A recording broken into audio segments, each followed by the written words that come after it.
If the worship team would like to come on back up.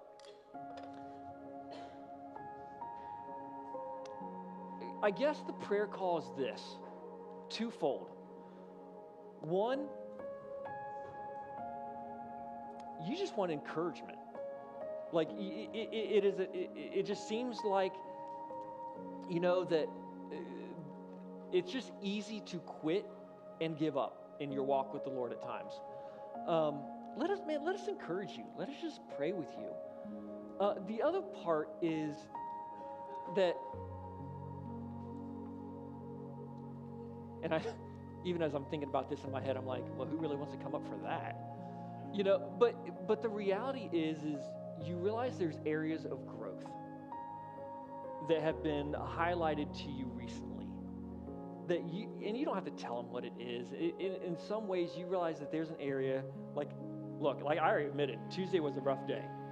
All right, but it was a really good day, right? So as hard as that was for me to realize some things about me, I am grateful for what the Lord kind of dug up and revealed, because I don't want that.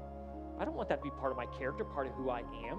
And so maybe there's something there for you and let us pray with you that the Lord will help you walk through that you'll be able to lay that down and not have that be part of who you are, that you can walk in the humility and the humbleness that we need to be able to do life and to give grace and to love one another. And so if the prayer teams will go and come on up, let me just pray. We're going to have prayer lines up front. It all starts with relationship with Jesus Christ. We would love to pray with you. But let me pray as we go into the closing set.